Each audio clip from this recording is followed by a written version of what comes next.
ہاتھی والوں کا قصہ قرآنی واقعات۔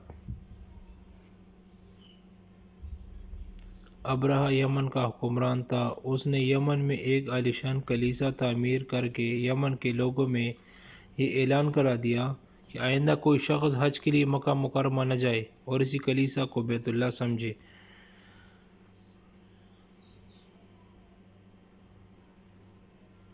اس اعلان سے عرب کے لوگوں میں غم و غصے کی لہر دوڑ گئی۔ پھر ان میں سے کسی شخص نے رات کے وقت اس کلیسا میں جا کر گندگی پھیلا دی۔ ابرہہ کو یہ معلوم ہوا تو اس نے ایک بڑا لشکر تیار کر کے مکہ مکرمہ کا رخ کیا۔ راستے میں عرب کے کئی قبیلوں نے روکنے کی کوشش کی لیکن ابرہہ کے لشکر کے ہاتھوں انہیں شکست ہوئی۔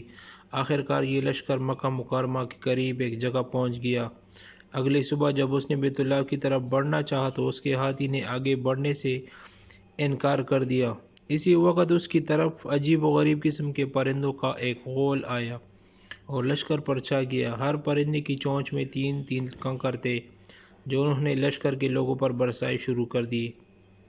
یہ عذاب دیکھ کر ہاتھی بھاگ کھڑے ہوئے۔ لشکر کے سپاہیوں میں کچھ وہی ہلاک ہو گئے اور کچھ جو بھاگ نکلے وہ راستے میں مر گئے۔ ابرہہ کے جسم میں ایسا زہر سرایت کر گیا کہ اس کا ایک ایک جوڑ گل کر گرنے لگا۔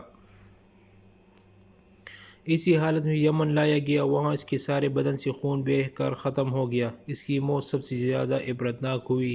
اس کے 2 ہاتھی بانواں مکرمہ میں رہ گئے جو اپاہج اور اندھے ہو گئے۔ اس طرح اللہ پاک نے اپنے گھر کی حفاظت فرمائی اور طاقت پر غرور کرنے والوں کو سزا کا مزہ چکھایا۔